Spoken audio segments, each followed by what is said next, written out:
Bonjour à tous et bienvenue sur Monaco Info. Voici sans plus tarder les titres qui seront développés dans cette édition de début de semaine. Un mois sans tabac, voici le nom de l'opération prévue en novembre. Il s'avère qu'un mois sans fumée, c'est 5 fois plus de chances de s'arrêter définitivement. C'est ce que vous verrez dans ce journal. L'association Pink Ribbon, qui lutte contre le cancer du sein, a organisé sa soirée annuelle.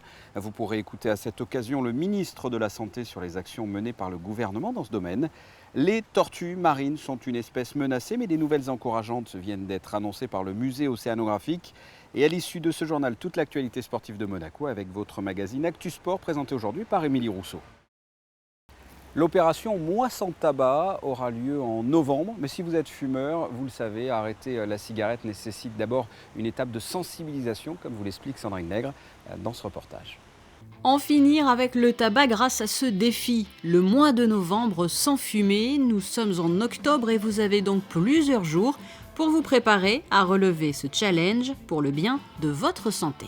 Cette opération qui débutera tout début novembre, c'est un partenariat avec le ministère de la Santé français, où Madame Marisol Touraine a lancé la campagne en France. Et nous avons tenu à nous mettre dans les clous de la lutte anti-tabac française. Donc c'est une campagne assez originale qui consiste à mettre au défi les fumeurs et à leur proposer de s'arrêter pendant un mois. Donc la campagne s'appelle « Un mois sans tabac ». Alors, quel est le principe? Donc, il y a plusieurs outils à la disposition des fumeurs, des kits, une application, smartphone, un numéro de téléphone, le 3989, un site internet, Tabac Info Service, qui vont les aider à s'arrêter pendant un mois. Alors, pourquoi s'arrêter pendant un mois? C'est parce que c'est un type de campagne qui existe déjà depuis plusieurs années dans les pays anglo-saxons, et on s'est aperçu que lorsque les fumeurs arrivaient à s'arrêter pendant un mois, ils avaient 5 fois plus de chances que les autres de s'arrêter définitivement. Et c'est pour ça que j'invite tous les fumeurs qui veulent se lancer le défi de s'arrêter pendant un mois et puis d'essayer d'arrêter définitivement.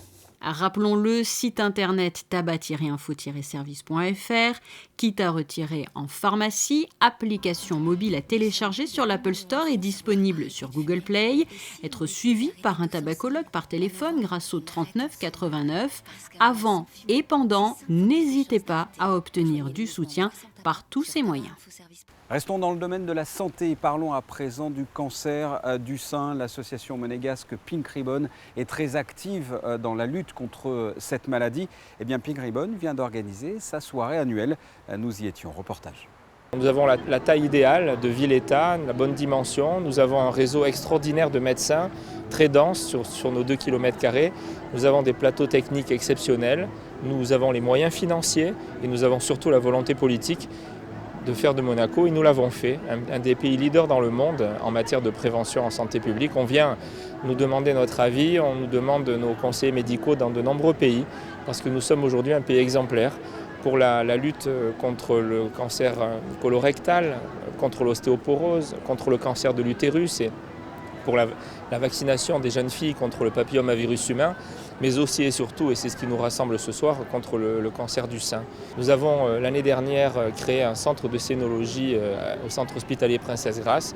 Nous avons investi de gros moyens, nous avons acheté un des plus performants mammographes du monde qui peut détecter le moindre début de cancer, car en effet c'est un message d'espoir aussi qu'il faut porter.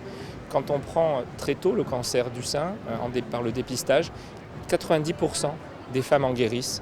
Les traitements sont moins lourds, ont moins de séquelles, sont non invalidants.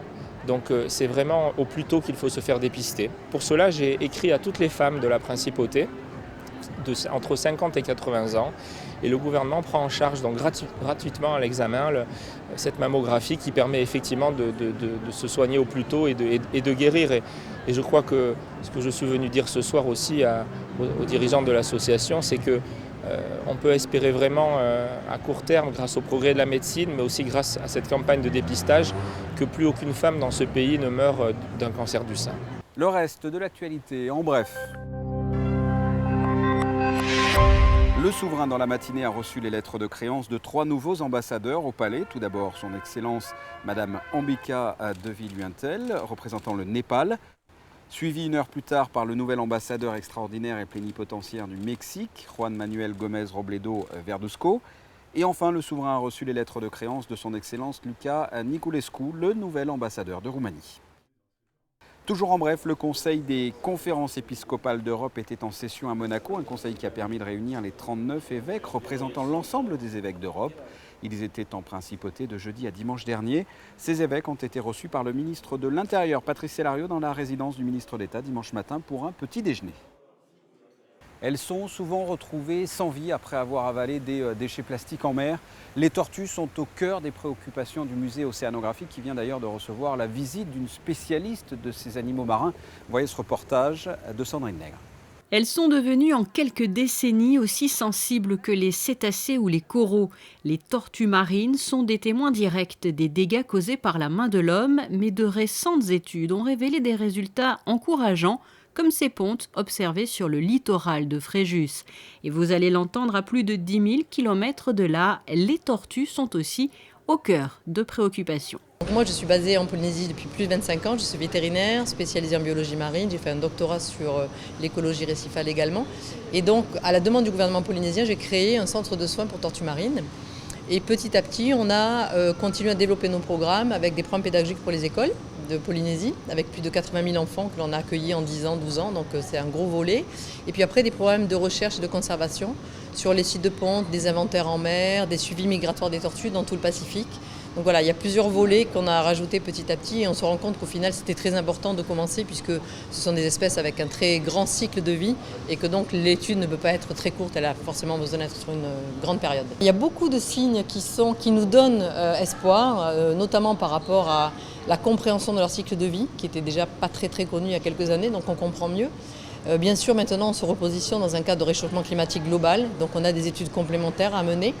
Il est très intéressant de savoir que les tortues marines, qui sont des reptiles, sont influencées par les changements climatiques globaux à plusieurs niveaux. Mais un niveau qui est très important et qui n'est pas toujours connu du grand public, c'est l'influence de la température sur le sexe des petits, des bébés. Donc ce qu'il faut savoir, c'est que quand les œufs sont pondus, le déterminisme du sexe des petits n'est pas encore fait. Et c'est la température moyenne d'incubation qui va déterminer si ce sont des femelles qui vont naître ou des mâles. Ici en Polynésie, les actions en faveur des tortues se multiplient sous l'impulsion notamment de l'association Te Mana o Te Moana, l'esprit de l'océan. Ici, à Monaco, les tortues figurent aussi sur la liste des priorités du musée océanographique. Nous avons décidé il y a 2 ans de nous engager dans ce combat pour la protection des tortues.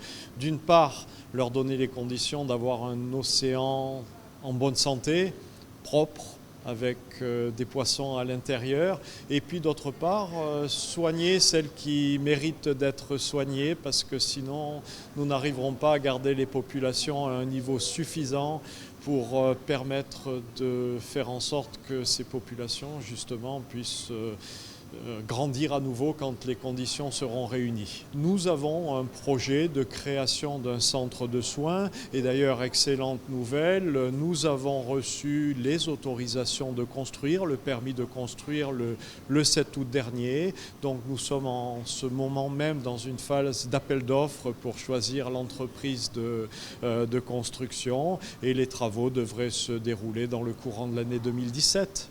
La protection des espèces marines passe aussi par la sensibilisation du public. Les tortues sont les premières victimes des déchets plastiques rejetés en mer car elles prennent ces matières pour leurs mets favoris, les méduses. À Monaco, par exemple, depuis le mois de juin, le sac plastique à usage unique est interdit afin de lutter notamment contre cette pollution. Sans transition, l'Orchestre Philharmonique de Monte-Carlo a donné un concert ce vendredi à l'Auditorium Régnier 3. Le thème, un parfum d'Italie avec au programme des œuvres composées par des musiciens italiens du XXe siècle, Luigi Dalla Piccola et Alfredo Casella, avec cerise sur le gâteau, le concerto numéro 1 pour piano et orchestre de Chopin, qui bien sûr n'était pas italien. En revanche, l'interprète de ce concerto était la jeune et talentueuse pianiste italienne Beatrice Rana, dirigée par un chef d'orchestre transalpin lui aussi, Francesco Angelico.